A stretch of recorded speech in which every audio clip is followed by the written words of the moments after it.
Hi, my name is Whitney, and I'm a know-it-all. It's one of my most embarrassing qualities, but also one of my best. I love that I'm curious and want to know it all, but then sometimes the wanting to know it all turns into thinking I know it all. And that's when I get obnoxious. That girl in class raising her hand saying, "Ooh, ooh." The mom who dispenses unsolicited advice. That insufferable person who pretends she knows the band you're talking about even when she doesn't.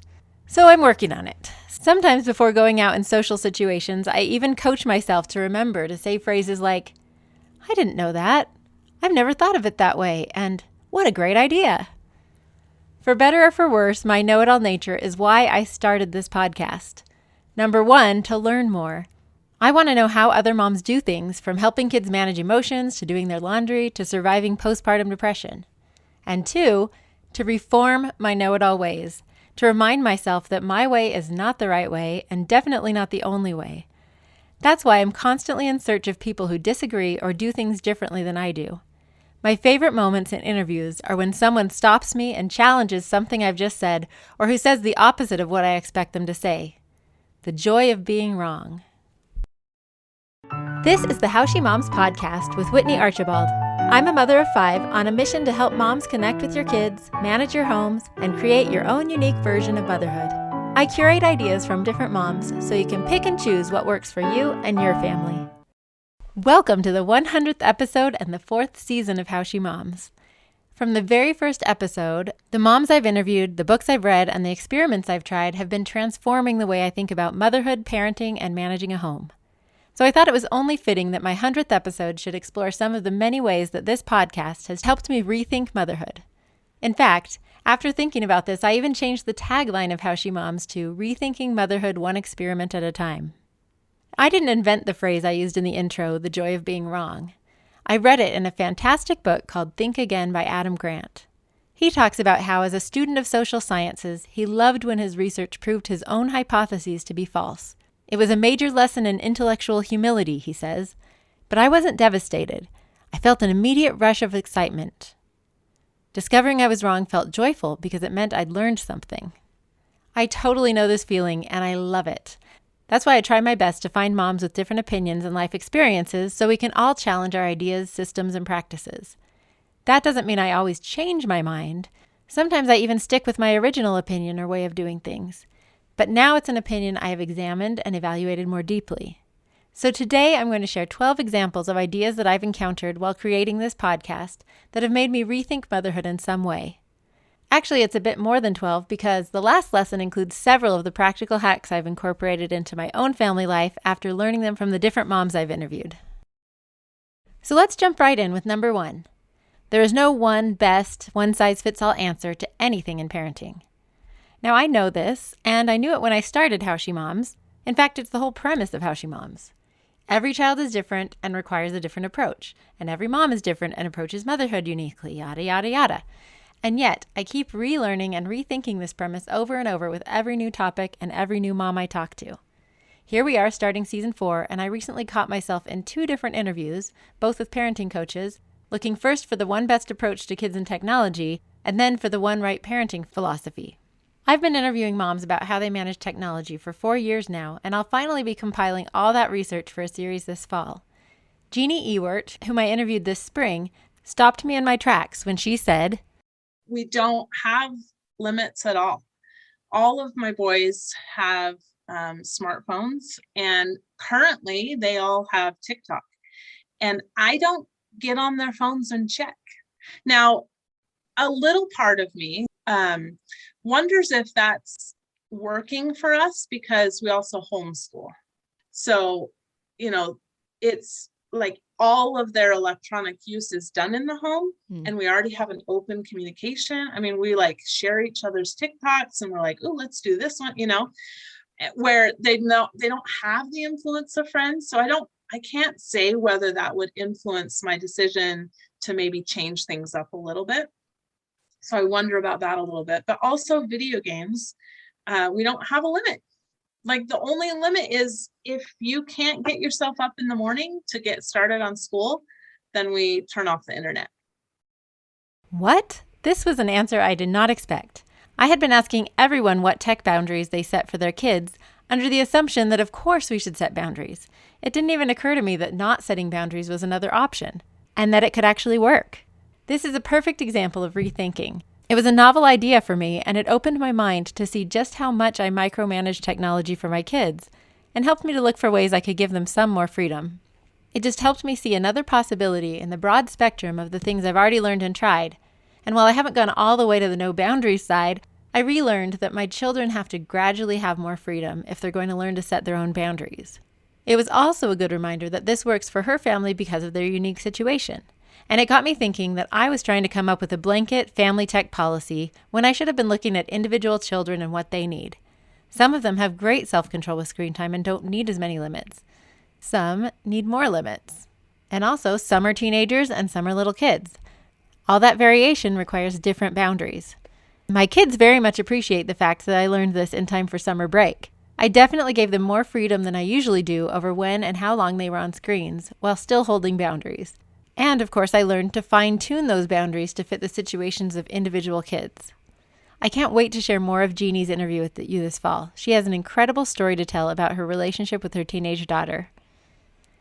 The next example of how there's no one right answer is parenting philosophies. I have been searching for that one right parenting philosophy from the very start of motherhood. I knew I didn't want to be a helicopter or a bulldozer or a lawnmower or any kind of heavy equipment, nor did I want to be either permissive or authoritarian. Over the years, I've found several books and philosophies that have resonated with me, like Parenting with Love and Logic and Wendy Mogul's approach to parenting from her book The Blessing of a Skinned Knee. And now I find myself assessing new philosophies with buzzwords like gentle parenting, mindful parenting, conscious parenting, positive parenting. Is it time to throw out all the old ways and find a new philosophy? Are these actually new philosophies, or are they just new terms for old philosophies? If so, which one is the best one? I decided to ask Mary Van Geffen, one of my new favorite parenting experts that I just found on Instagram. She specializes in spicy personalities. Here's what she taught me. Oh, I think it's definitely like a bunch of blind people touching an elephant, and some are touching the ear and some are touching the foot, and we're all describing the part that's more resonant for us. But I think it all goes under the category of like reflective, like sentient, like deeply thinking about why and what you're doing.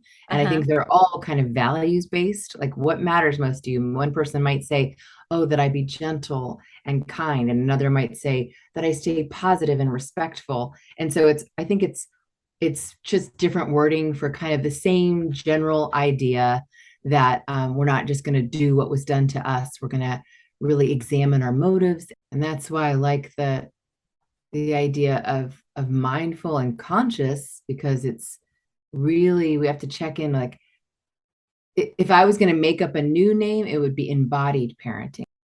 Isn't that beautiful? We get to craft our own parenting philosophy based on our values, and it will continue to evolve as we learn and grow.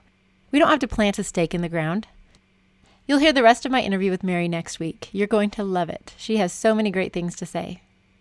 As we come to number 2, I'm beginning to think this episode should have actually been titled, What Whitney Has Had to Relearn Over and Over Again. Because again, I have always known that our connection with our kids, our relationship, is the most important part of motherhood. I just don't always remember this in the course of everyday life. I let grades or chores or behavior management, or the big one, bedtime, get in the way. Lucky for me, moms that I interview remind me of this all the time and help me to recenter my relationship with my kids. Here are a couple of clips that really resonated with me. First, Camille Ward, one of the hosts of the Family Looking Up podcast. Even when my own teen turned into a tween and his hormones started raging and he was angry, he was all of the things, I feel like I was a little too heavy-handed in how I tried to deal with it. And the thing that I've learned is that the relationship with that child is the number one most important thing. It's more important than homework getting turned in. It's more important than their room being cleaned. It's more important than them walking in at 10 o'clock on the dot. And that's not to say that we let all those other things go.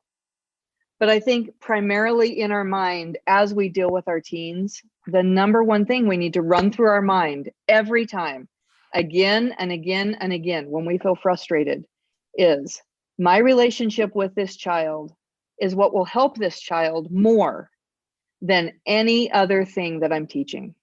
The second clip is from Brittany Smart. Several years ago, Brittany found herself in a personal slump. She was just going through the motions of motherhood and not deriving much joy from it. Then she realized what the main problem was. First of all, I realized that I wasn't showing love to my children at all. And in fact, I even had the self-awareness enough to recognize at this point, I didn't even like my children. And I didn't like them because I didn't know them. Like I had lost so much time of connecting with them and really being their mom that I didn't even know who they were at this point. And so I was thinking, okay, well, if I'm working backwards from wanting to love my children, it starts with getting to know them, and to get to know someone, you need to spend time with them. And so how was I going to go about spending time with my children? I thought it was so insightful of Brittany to realize that the reason she had stopped enjoying motherhood was that she had gotten lost in the weeds of logistics and forgotten that the main point of motherhood is our relationship with these kids. Luckily for us, she wrote a whole book about the resulting experiment that she tried called the 5-Minute Time In, where she spent just 5 minutes a night talking to each of her kids one-on-one. It's a beautiful story and one that she'll tell later in this season. The next lesson I learned is related to the last one. Home management and housekeeping are distinct from motherhood. This realization prompted an existential crisis for How She Moms.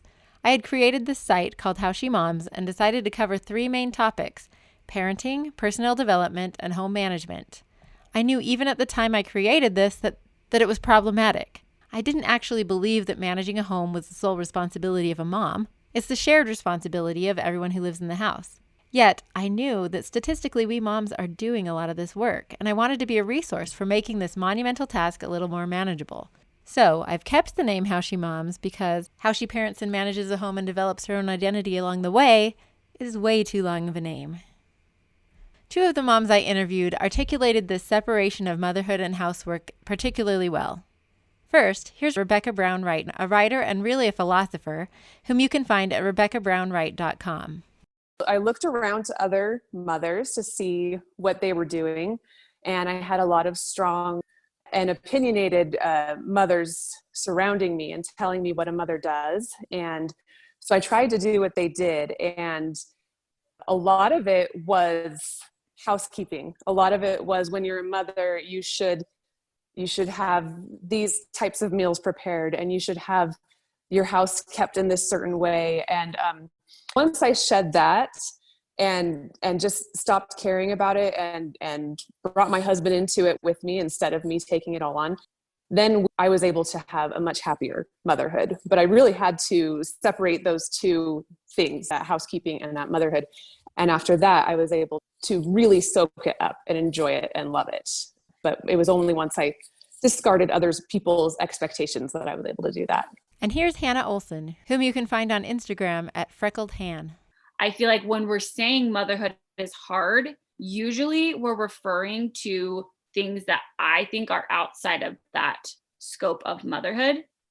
And I think more recently I've defined it as motherhood is a relationship, because I think that's a little bit more clear. Yeah. So when you just think of motherhood as the relationship itself, then things like doing the laundry, making meals, sweeping the floor, taking kids to and from school, those things are things that we do for our kids, yes, but those aren't actually motherhood.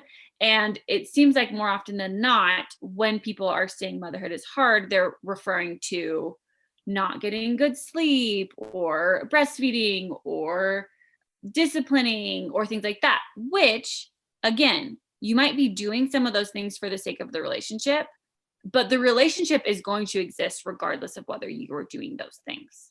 And then once Lydia was born, it was like, well, yeah, not having sleep is hard, and diaper blowouts 10 times a day, or, whatever. Like, yes, these things are hard. But first of all, I didn't see those things as motherhood, but also I was fully expecting those things.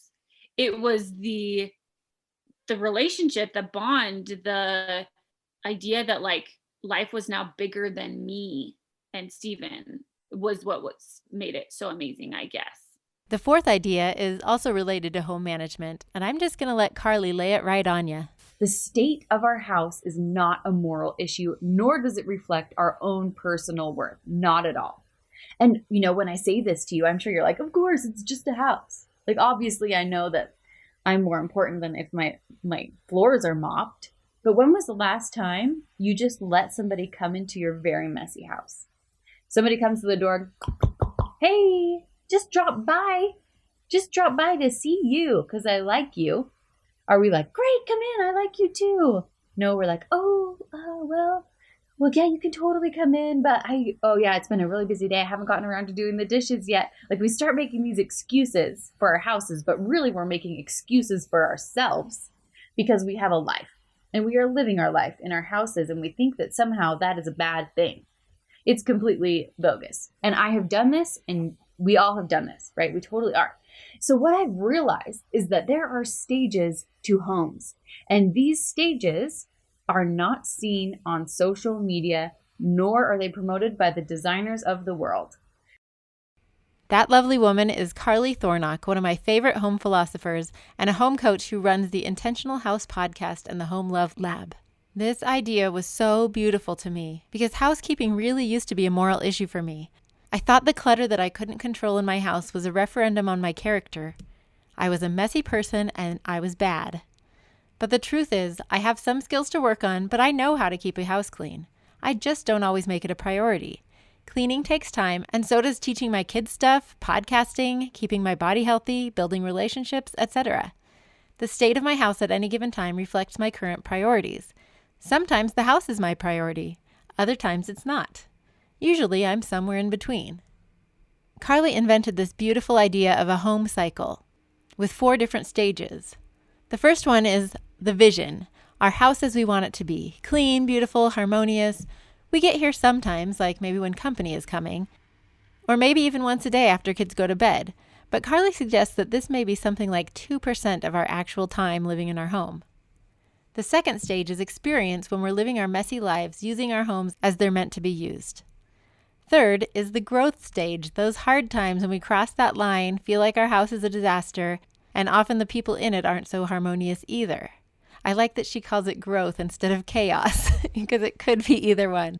The fourth stage is elevation. This is where you make changes, revise your vision, and access the beauty of family life. And then you go around the cycle again.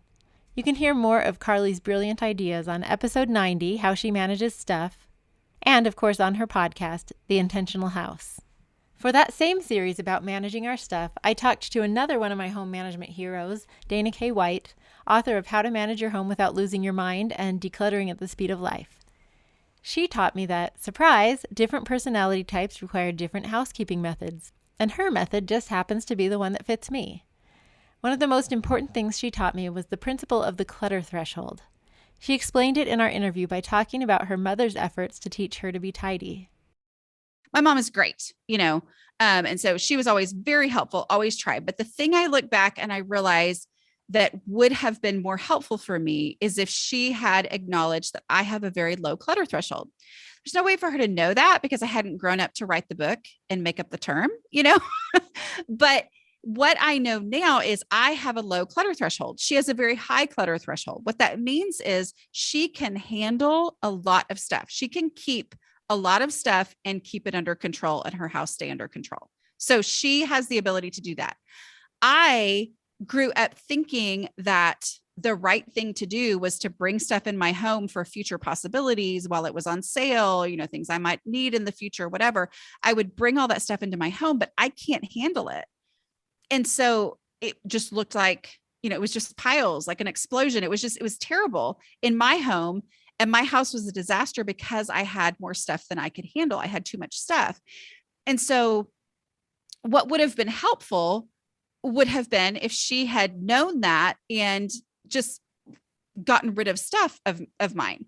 But in her mind, and I'm not blaming, okay, in any way, like I'm not blaming her because like I said, she's been great, but in her mind, because she is somebody who then just organizes it and can keep it organized and can keep it under control, she never saw that the problem was too much stuff. She just kept trying to organize it. And then I couldn't maintain the systems that she would come up with. You can hear my whole interview with Dana on episode 91. It's one of my all-time favorite interviews. I love Dana so much. Another idea that has changed the way I think about the messes in my life came from a friend of mine, Juliana Hall. I don't actually have audio for this because I interviewed her before I started the podcast, but she told me how she used to get so frustrated when she'd walk her kids to school and come home with her younger kids to a kitchen that looked like a bomb had dropped. She would look at the breakfast dishes still on the table and think, everyone gets to go out and have fun and I'm the one left to clean up all the mess. Tomorrow, everyone better get their act together. And then, of course, they'd do it all again the next day. One particularly frustrating day, she called her mom after she got home and told her what she'd been dealing with. Instead of commiserating with her about how rotten her children were being and how sad it was that she had to pick up the slack, her mom asked her, "Why are you telling yourself that story? You like being a mom." Juliana realized that this was true. She had chosen to stay home with her kids. She really loved it and didn't want to do anything else. So why was she letting herself feel this way? She decided she needed to rewrite her story. The first thing she did was to change her expectations. She'd been putting a lot of pressure on her kids and herself to get everything done in the morning by 9 o'clock when school started. She wanted their rooms clean, their kitchen to be clean. She wanted them to practice their piano. She wanted to come home from dropping them off at school to a clean house to start her day. But she also wanted a happy home. She wanted to actually enjoy the time she got to spend with her children before they left for most of the day. So she changed her story. She lightened up. She still asks them to make their beds, get dressed, pick up their rooms, and have their backpacks ready. But if the kids don't make it to their piano practice, they figure out a different time to do it. And she totally let go of having them help with the kitchen. It wasn't happening anyway. She decided to just plan on coming home to clean the kitchen after school drop-off instead of being resentful that they hadn't done what they were supposed to do. She changed the story to, "It's nice to be able to clean the kitchen when it's so calm and quiet." I love that idea of rewriting our stories to actually change the way we feel about our circumstances instead of always feeling like the circumstances themselves need to change. Especially when other people are involved, and some of those people are kids, changing our mindset can make the biggest impact. Speaking of stories, another thing I've learned over and over again in interviews is that it's always a bad idea to judge other moms and their decisions, especially when we don't know their story. In episode 50, How Emily Transitioned to Motherhood as a Teenager, I learned many new things about a friend I've known for as long as I can remember. But one thing I've always wondered was why she stuck with the father of her children when it was clearly not a good situation. From my perspective, leaving him seemed like a no-brainer. In the course of our interview, I learned that it wasn't due to some sort of self-defeating behavior or lack of courage. Sticking it out in this situation took a massive amount of courage and was the right decision for their family's situation, partly because they weren't in no physical danger. She stuck around until the kids were out of the house because she knew that if they got a divorce, he would get partial custody, and that was not the environment she wanted for her kids. Emily's entire story is one of courage and tough decisions, all while experiencing heavy judgment from family and friends. We think we know what we would do in a situation, and we just don't. For a whole episode about supporting other moms instead of judging them, check out episode 94, How She Supports Other Moms. The 8th idea is a variation on this last one. Never judge a mom by her children's decisions. I used to subconsciously believe that my children's behavior and the decisions they made was a reflection on me, on how good of a mother I was, on my disciplinary strategies, on how well I had taught them. And when they made poor choices or acted crazy, I felt like I was failing. It goes back to that age-old debate about nature or nurture, but also about the principles of agency and individuality. Children have their own free will and make their own decisions. Throughout all of history, all the way back to Adam and Eve, good people have had children who make really bad choices. One of the people who have changed the way I think about this is Cheryl Cardall, the fabulous mom behind the podcast Fight Like a Mother. One thing that I have learned to say to myself, his behavior does not determine whether I am a good mom or not. But people will tell you different than that because people will say, oh, you have such a well-behaved child. You're such a good mom. Yes. Even as a teenager, oh, they get good grades. They get scholarships. They do this and this and this. It's all your parenting. And I think, no, it's not, because my older two did well in school, got the scholarships, things like that. And this it's just, my kids are so different. And so I think that takes some pressure off us. Yeah. Thinking that it's our job to make them get good grades, all of these things. We can lead them, be with them, influence them, but most of all, it's about the relationship. Does this mean we should just throw our hands up and leave our children entirely to their own devices? No, we can teach, lead, guide, coach, and most importantly, build loving relationships. But in the end, they will choose their own paths and their own behavior. The next idea is one of my very favorites, which is why you might recognize it. I've already used this clip in several different episodes, including one of my most popular episodes, number 30, A Mom's Job, and episode 88, How She Deals with Mom Guilt. So my husband did the medical school thing. He did an internship year in internal medicine and hated it, every second of it. And he would come home often and be like, if I had to do this the rest of my life, I would die. I just could not handle this. Because his specialty is dermatology. 12 years into his field, and he's like a kid on Christmas going to work. And so one day I finally was trying to explain to him my misery, for lack of a better terminology. And I said, look, honey, let's say that somebody were to tell you, you get to be a doctor. And being a doctor means you get to do internal medicine. But you're a doctor, so you have to be happy with it because that's your love. But what a doctor means is that you do internal medicine. And he physically cringed. He's like, wait, what? What are you talking about? And I said, that's what it's like to try to fit yourself into this mold of what it means to be a mom. Congratulations, you get to be a mom and you get to love it. And to be a good mom, you do X, Y, Z. And I said, why can't we as moms, why can't we specialize? And I finally owned up to the fact that I am not a toddler mom. I have had toddlers for 15 years and finally realized I do not like that age between like 18 months and the age of 4. I'll do it. It's not that I can box them up and ship them off. I will do it, but it doesn't mean I have to force myself to love it. Does that make sense? Mm-hmm. Now, teenage kids, knock on wood, I still have a lot to go through the teenage years. I adore the teenage years. I adore it. I love it. We can have our meaty conversations. We can, for whatever reason, and we've had some pretty hefty issues go through teenage years, but that's what I'm built for. I just bring me your hard problems. I'll go through the trenches with you.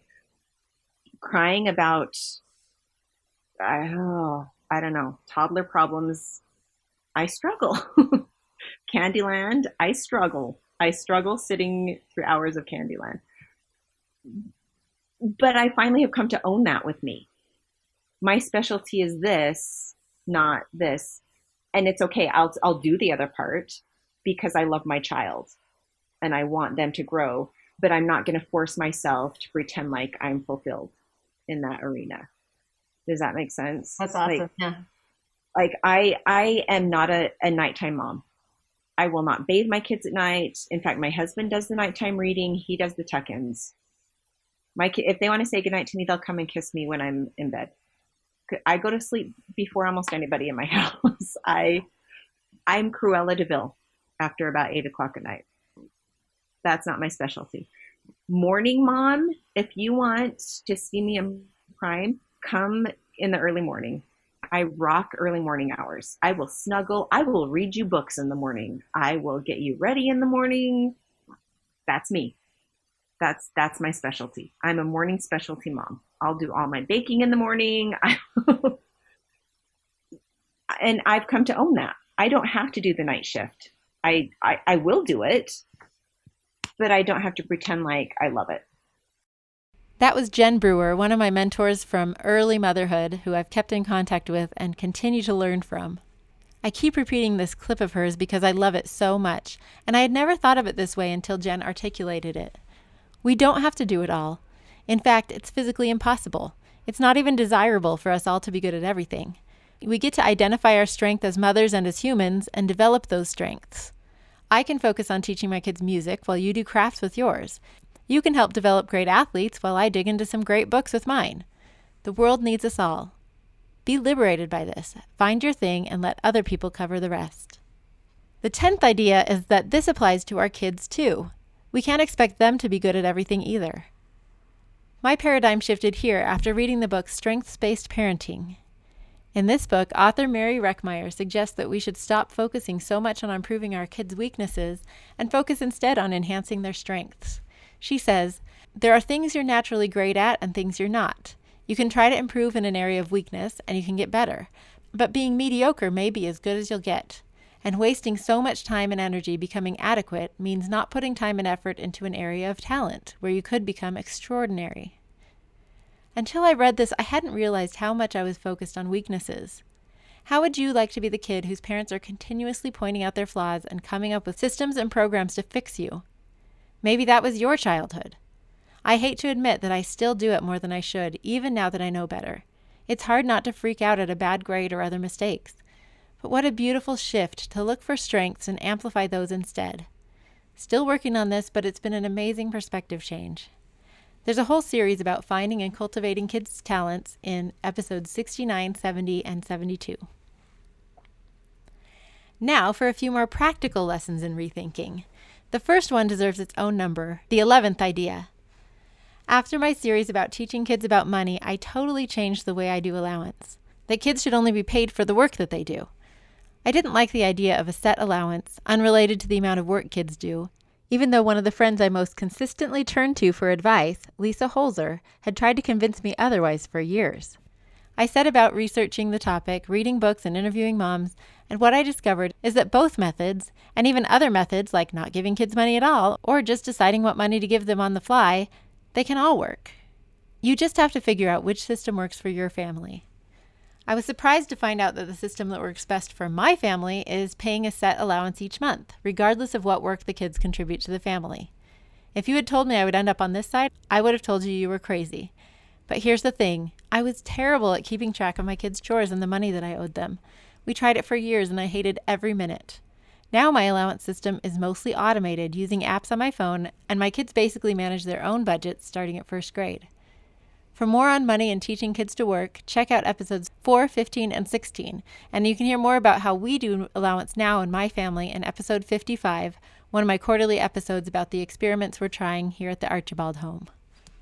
I'm lumping the last idea into one theme, all of the practical ideas that I've learned from podcast guests that have now become part of my everyday family life. I can't possibly name them all because there are so many, but here are just a few of them. First, I have baskets in all of the shared living spaces in my house because of Emily Widdison and her episode called How Emily Teaches Her Children to Work. And by children, we're talking 13 children. Based on her system, now I just toss clutter into the baskets, and then we usually tackle one basket a day when we gather at the end of the day. I dump it, ask everyone to put away what they care about, and then either trash or donate the rest.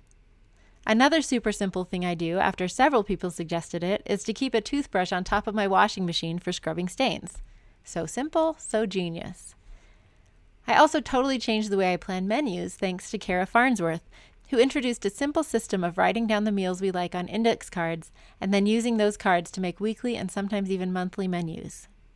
And because of the wonderful Maria Eckersley, whenever I make pancakes, I fling them across the room for my kids to catch on their plates. That came from episode 42, How She Plays with Her Kids and How She Doesn't, and also episode 74, How Maria Makes It Fun. You'll definitely want to go back and get a little dose of Maria. She is fabulous. The last one I'll mention here is from my friend Nicole Searle. She and her husband took each of their 4 children on individual vacations when they were 10 and when they were high school seniors. The first trip was a U.S. history tour, and the second was something adventurous, including scuba diving, canyoneering, staying in a treehouse in Belize. Taking a cue from them, we took our oldest 3 on a U.S. history tour this spring, and we're making plans to take our oldest to Switzerland next summer before he starts his senior year. All of these ideas and paradigm shifts have been a huge reward for putting in the hours that it takes to put together these 100 podcasts over the past 3 years. And my family and home run much more smoothly because of all I've learned and implemented. But the most rewarding part by far has been all the amazing moms I've met through interviews, conferences, and conversations with listeners. So thank you for listening, for commenting, for writing reviews, and just all your general support as we've built this beautiful How She Moms community together. And if you've enjoyed any of these 100 episodes, I'd really appreciate it if you'd share it with your friends or go to Apple Podcasts and leave a review so we can keep growing this community and discovering more ideas to help us all rethink motherhood.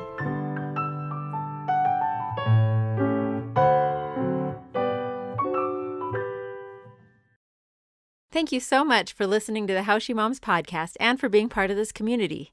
There are so many other ways for you to connect and hopefully also contribute. I share tips and ideas regularly on Instagram and Facebook at How She Moms. You can find past episodes and other resources at howshemoms.com. And you can always just email me directly at whitney@howshemoms.com. Special thanks to my own wonderful mom, Susan Singley, for recording my theme music. She played this song all the time when I was growing up, and to me, it's the soundtrack of motherhood.